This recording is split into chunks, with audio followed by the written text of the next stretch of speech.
So, friends, hello friends. Lastly, I have spoken about the object-oriented programming languages, and I have finished my word with the most popular programming language, that was Java. Java के बारे में हमने बात की थी, और Java is the most popular and powerful language. So today I am going to, since it is an object-oriented programming language, then today what is object and how it is related to a class I am going to talk about. So I am going to talk about basically classes and objects. So what is a class and what is an object? I am going to talk about this, and this is a very basic terminology to understand the concept of object-oriented programming languages like Java.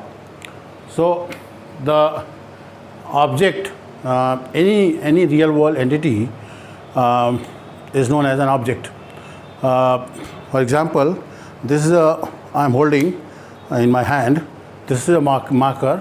ये एक marker है. So why I say that this is a marker? Because it has got some characteristics and some behavior. If I say that this is a chair, then definitely you will laugh on me, you will laugh, and you will think that definitely something went wrong with this person, that he is saying that this is a table or this is a chair. So why I say that this is a marker? If I ask you that what is it, then definitely you also will say that this is a marker. So why this is a marker? Because it has got some characteristics and some behavior. The characteristic is its shape, size, color. Shape is cylindrical, long cylindrical shape, then its size, and then its color, and it makes you feel that this is a marker, and you can say that this is a watch, this is a wristwatch. So every object has got its own characteristics and behavior. So characteristics and behavior both makes an object a complete object. And in programming, when I have already said and I have already told you that we can write any program on any object using Java as a programming language. So if I have to write program on this marker, I can write, no problem. So how to represent the characteristics of an object? We use data members in a programming languages. To represent its size, its shape, size and color, we use data members. हम data members का इस्तेमाल करते हैं characteristics, एक object के गुणों को बताने के लिए डेटा मेंबर्स का इस्तेमाल करते हैं, और डेटा मेंबर्स जो है वो उसके गुणों को, जैसे उसका शेप क्या है, उसका साइज़ क्या है, उसका कलर क्या है, वो बताते हैं. फिर what is its behavior? Its behavior, if I will apply on the whiteboard, it will start writing, it will write. It is used for writing purpose. तो उसके behavior को represent करने के लिए हम classes में ही member functions डाल देते हैं, और जो उसके working को बताते हैं.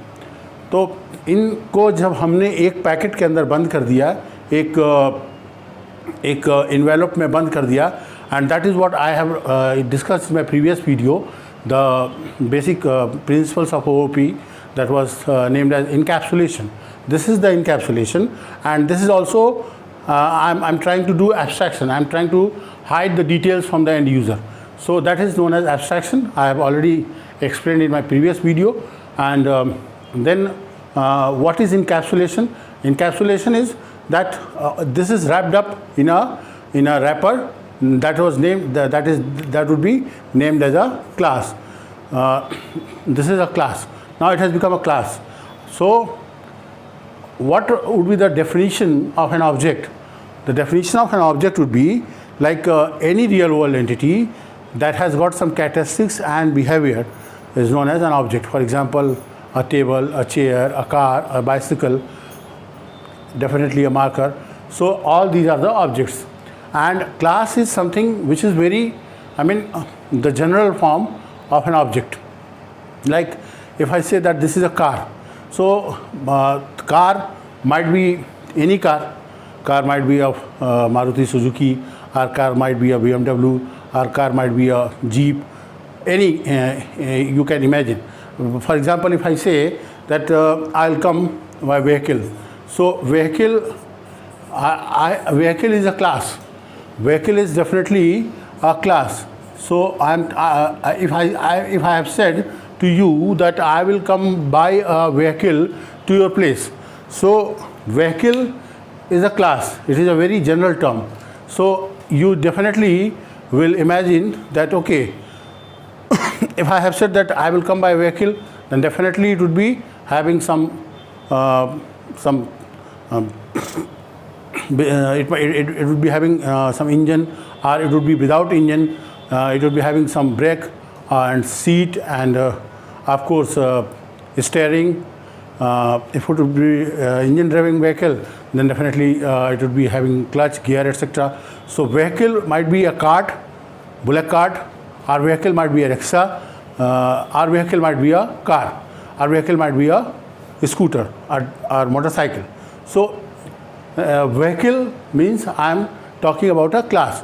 So similarly here, class is a very general form, and if I say that, so class, now I have given the definition of object.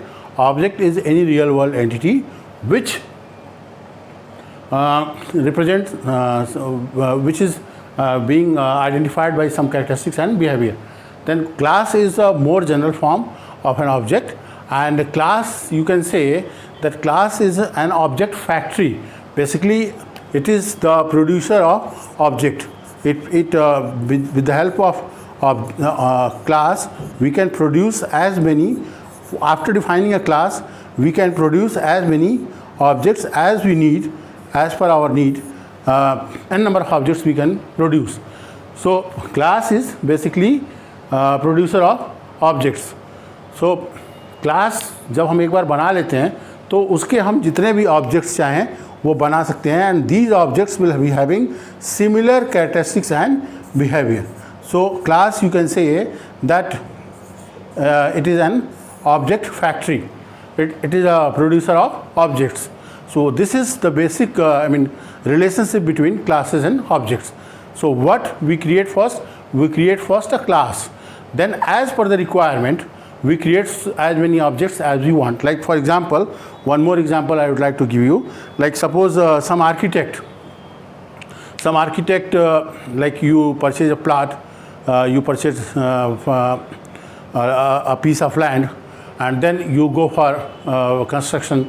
So definitely first you will go to an architect, and you will ask to make a map. Architects are the people, they are the engineers, and they are capable to make maps for your house or for your any construction. So definitely you will go to some architect, and an architect will design your, as per the area of the plot. He will measure the plot, and then he will, of course, he will ask what is your requirement, and then as per the requirement of yours, he will make a map. And after making map, after making design of your house or your another construction, commercial construction, whatever it might be, you can start your construction. Then when a architect design a house construction, a house map for the construction of any house in a colony, or like any authority they wanted to develop. So if you will go in any of the house, once it has been designed by an architect, you can, if you will go in any of the house, you will get the certain number of rooms, veranda, and certain number of washrooms, kitchen, everything would be like the same for all the houses. In all the houses you will find. So that is a class, and then n number of objects can be created by using with the help of that class. I think I have made myself clear regarding the classes and objects. Now friends, moving ahead, I am going to discuss about the compilation process. As I have already told you in my previous video that earlier the computer scientists, they have developed languages, they have started developing computer languages, and the very first language that they have developed, it was named as machine language. So it has come in the form of machine code itself, like 0 and 1. This is the similarity of those days computer, which was in the size of today's rail engine, and they were produces the same amount of heat, and they require the same amount of place to keep them. Our today's computer, like palm top or laptop, which you carry with your in your pocket, or which you carry in your hand, this is the similarity. There are many differences. Of course, there are many differences. Nowadays, computers are very cheaper than those days computer. Number one, then they are very smaller. Then they produce very less amount of heat that is bearable by anyone. You can keep it in a pocket, like smartphones. You keep it in a pocket, or laptop. You keep it in a bag, and you go anywhere. You can perform any type of job. But what is one similarity? What is one similarity between those? I mean, among those days computer. I mean, those days computers. उस ज़माने के जो computer थे, जो बड़े computer थे, जो बहुत ही ज़्यादा हीट प्रोड्यूस करते थे, और जो बहुत ही कम जिनका स्कोप हुआ करता था काम करने का, और आज के कंप्यूटर, दोनों कंप्यूटर्स के में आज भी एक सिमिलरिटी है. वो सिमिलरिटी ये है कि वो उस ज़माने के कंप्यूटर भी मशीन लैंग्वेज ही समझते थे, और आज के कंप्यूटर्स भी मशीन लैंग्वेज ही समझते हैं. Then I have spoken in my previous video that after machine language, since it was very having less scope, then after machine language, the language that computer scientists they have developed, it was named as assembly language. And since assembly language was developed for writing computer programs, and they have used small words, and these words were known as mnemonics, like read, input, data. With the help of these words, they have started writing programs. Now, from this language, from assembly language, then the high level language has come, and then in high level languages, two forms of languages like POP and OOP has come in existence. So from assembly language, after assembly language, since we started using human languages for writing programs, हमने human languages का, like English is a human language, हमने human language का use करना शुरू किया programming के लिए. तो जब हमने ह्यूमन लैंग्वेज का यूज़ करना शुरू किया प्रोग्रामिंग के लिए, तो हमको डेफिनेटली एक ट्रांसलेटर्स की ज़रूरत पड़ी. और वो ट्रांसलेटर जो था, जस्ट ए मिनट, हमको ट्रांसलेटर्स की ज़रूरत पड़ने लगी. और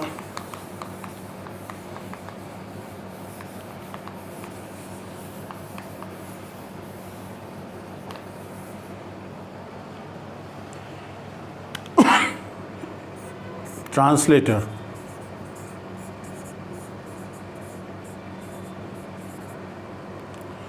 So, what is the job of a translator?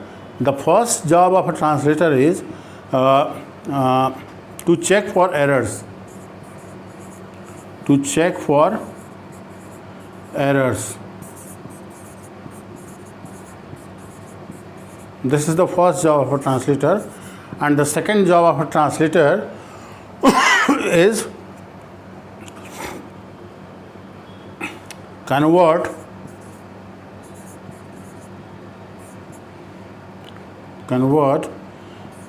the program,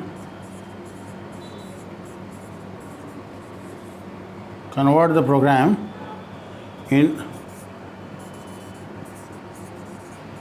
machine code and vice versa. तो ट्रांसलेटर्स की हमको ज़रूरत पड़ी two for these two reasons. पहला रीज़न ये था कि जो ट्रांसलेटर्स थे हमने डेवलप किया, और वो हमने जो असेंबली लैंग्वेज के साथ जो ट्रांसलेटर आया, it was named as assembler. Assembly language के साथ जो ट्रांसलेटर आया इसका नाम था असेंबलर। असेंबलर, उसके बाद पीओपी और ओओपी के साथ जो ट्रांसलेटर्स आए वो थे compiler, and this was the first one with the assembly language, this was the second one, and the third one, that was the interpreter. This was named as interpreter. ये translators थे। तो translators की ज़रूरत पड़ी हमको दो regions से।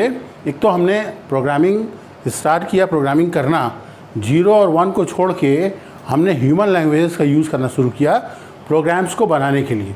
अब जब ह्यूमन लैंग्वेजेस का यूज़ करना शुरू किया प्रोग्राम्स को लिखने के लिए, तो जो हमने ट्रांसलेटर्स को डेवलप करना शुरू किया, और ट्रांसलेटर्स जो है they have started coming in built in the different programming languages, like in with assembly languages the translator which has come with the assembly language, this was named as assembler. Then secondly, with the POP, the translator that has come with the POP like C, C++, Fortran, COBOL, इनके साथ जो translator आया it was named as compiler. Then with the Java, with the POP, I mean with the OOP, object oriented programming languages के साथ जो translators आए they were named as interpreter. For example Java, Python, Simula, Smalltalk. तो अब translators के दो जो काम थे, जो काम हैं आज भी, वो काम ये हैं कि पहली बात तो एरर्स को चेक करना। अच्छा, translator actually you also must have gone through with the translator. Like when you study any of the human languages, I'm not talking about computer language right now, I'm talking about the human languages. Like you, whenever you go for study for Hindi or for English, you then also you have been taught with the help of translator. There also the translator inbuilt with these human languages.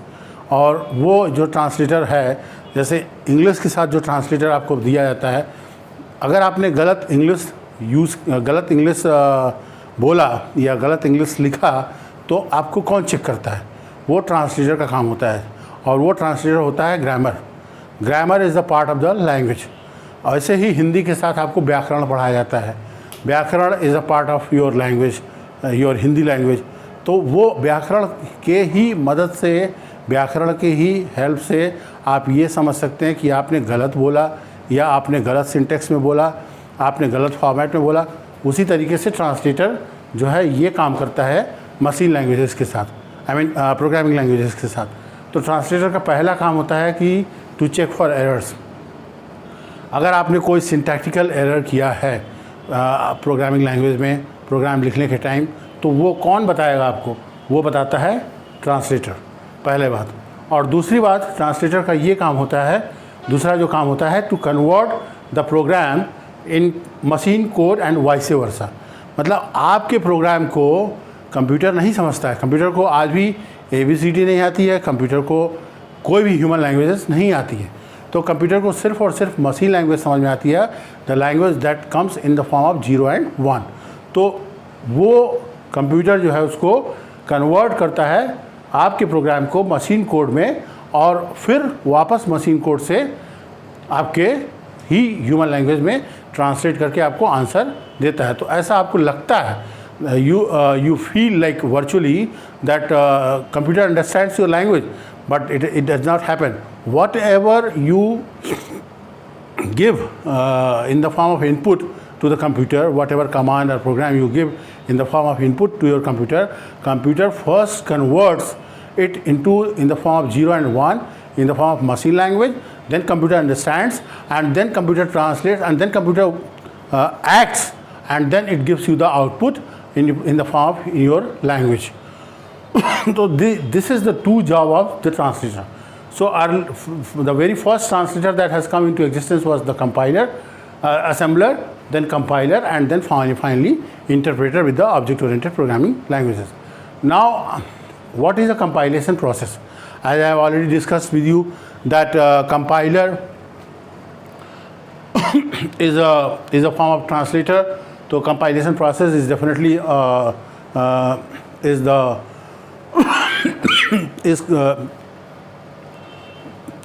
used to convert your program into the machine code into there are two types of compilation process, friends. The number one is the ordinary compilation process, which happened in the POP, procedure oriented programming languages के साथ जो होता था वो that was named as ordinary compilation process. और ये ordinary compilation process का जो इनका जो जो ड्रॉबैक था वो ये था कि ये नेटिव एग्जीक्यूटेबल कोड प्रोड्यूस करते थे. मतलब आज भी सी प्लस प्लस जो आपके normal POP procedure oriented programming languages हैं वो नेटिव एग्जीक्यूटेबल कोड प्रोड्यूस करते हैं. जैसे कि अगर आपने सोर्स कोड लिखा, जो प्रोग्राम आपने लिखा वो प्रोग्राम अगर आपने कंपाइलर अगर आपने उस सिस्टम पे लिखा है जिसमें मैक ऑपरेटिंग सिस्टम इंस्टॉल्ड है, तो वो कोड जो जनरेट करेगा वो मैक OS के लिए ही जनरेट करेगा. या अगर आपने ऐसे किसी सिस्टम पे लिखा जिसमें कि विंडोज़ ऑपरेटिंग सिस्टम इंस्टॉल्ड है, तो वो जो मशीन कोड आएगा वो विंडोज़ के लिए ही आएगा. या अगर दूसरा कोई ऑपरेटिंग सिस्टम सपोज यूनिक्स है, तो जो कोड आएगा वो मशीन कोड आपका यूनिक्स के लिए आएगा. तो ये जो है नेटिव एग्जीक्यूटेबल कोड जनरेट करते हैं. मतलब कि इसका नेटिव एग्जीक्यूटेबल कोड का मतलब क्या हुआ कि ये बहुत ही कॉमन चीज़ है, बहुत ही कॉमन भाषा है. जैसे मैंने आपसे पूछा कि आपका नेटिव प्लेस क्या है, तो native place means the place from where you belong, the root place. I mean जो आपका रूट प्लेस होता है उसको हम नेटिव प्लेस कहते हैं.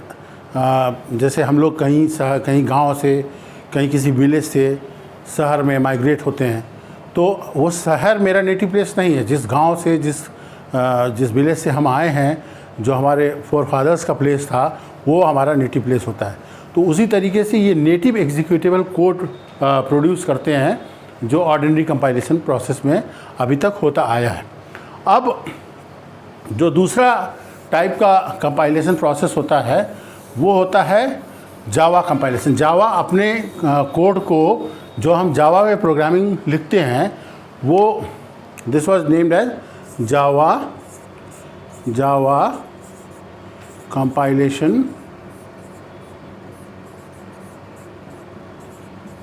Compilation process. तो जो जावा में हम कोड लिखते हैं वो जावा अपने हिसाब से उसको कंपाइल करता है. तो जो जावा के प्रोग्राम्स होते हैं, जावा में जो प्रोग्राम लिखे जाते हैं, जावा प्रोग्राम, ये आपका जो जावा का प्रोग्राम आपने जावा में लिखा वो जावा के कंपाइलर के पास जाता है. ऑफ कोर्स जावा में भी कंपाइलर होता है, तो कंपाइलर उसको कन्वर्ट करता है मशीन कोड में. जावा कंपाइलर के पास जाता है, फिर ये जो जावा का जो कंपाइलर होता है ये उसको मशीन कोड में कन्वर्ट करता है. और वो ये कंपाइलर उसको मशीन कोड में नहीं बल्कि इसको कन्वर्ट करता है मशीन कोड में, but it is known as byte code. Java byte code इसको कहा जाता है. और फिर ये बाइट कोड फर्दर जाता है किसके पास? जावा वर्चुअल मशीन, JVM के पास जाता है. जो JVM इसको यहाँ से कन्वर्ट करता है मशीन कोड में, और फिर ये फाइनली मशीन कोड में इसको कन्वर्ट करता है मशीन कोड में कन्वर्ट करता है. और ये मशीन कोड जो है 0-1 के फॉर्म में, डेफिनेटली 0-0-0-1 के फॉर्म में ऐसे कन्वर्ट होता है.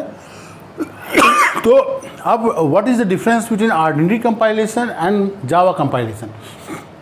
The difference between ordinary compilation and Java compilation, now I am going to talk about Java, in ordinary compilation, I have already explained you that what happens, it gives you the native executable code. मतलब कि जिस platform पे आपने उस programme को बनाया होगा उसी प्लेटफॉर्म पे वो कोड एग्जीक्यूट हो सकता है, सिर्फ और सिर्फ उसी प्लेटफॉर्म पे।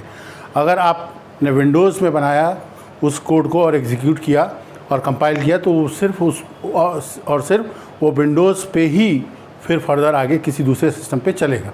लेकिन जावा कंपाइलेशन प्रोसेस में ये ड्रॉबैक रिमूव हो गया और इसमें जावा के जो डेवलपर्स थे उन्होंने इस पर काम किया और उन्होंने इस प्रॉब्लम को रिमूव किया।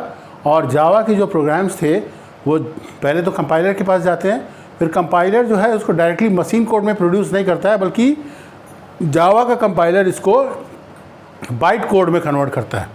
बाइट कोड में कन्वर्ट करता है और फिर बाइट कोड से फर्दर ये आता है जेबीएम के पास, जो इसको कि हम इंटरप्रेटर भी कहते हैं, इंटरप्रेटर। तो जावा में कंपाइलर, आप कह सकते हैं कि जावा में कंपाइलर और इंटरप्रेटर दोनों होते हैं। तो ये जो जेबीएम होता है, जो जावा वर्चुअल मशीन है, it works as an interpreter. Actually ऐसा कोई जावा वर्चुअल, ये as the name suggest Java virtual machine, मतलब कि ये कोई मशीन नहीं है, but it comes in the form of, it comes with the programming language in the form of program itself.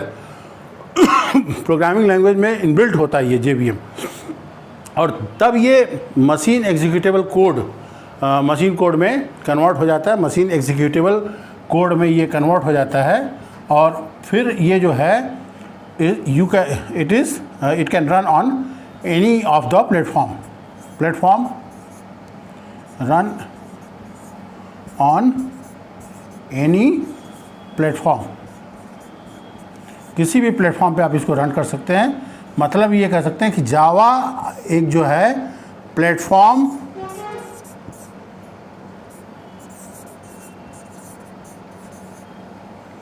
Independent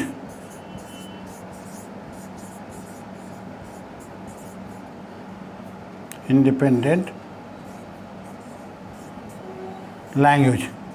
जावा जो है एक प्लेटफॉर्म इंडिपेंडेंट लैंग्वेज है, आप ये कह सकते हैं। इस तरीके से इन्होंने जावा को प्लेटफॉर्म इंडिपेंडेंट लैंग्वेज बनाया।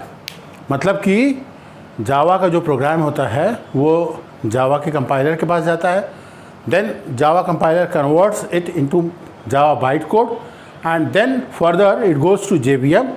JVM stands for Java Virtual Machine, and this is known as also interpreter, and it converts it machine executable code, that is the language of 0 and 1, and then after being execution it gives you the output, and then it can run on any platform. That is why this is a very powerful quality of the Java language. The Java is a platform independent language. It is not dependent upon the platform. So I hope I have made myself clear regarding the object and classes and regarding the compilation process in Java. Ordinary compilation and then further Java compilation process. So please like and subscribe and share my video if you really feels like that, and thank you very much.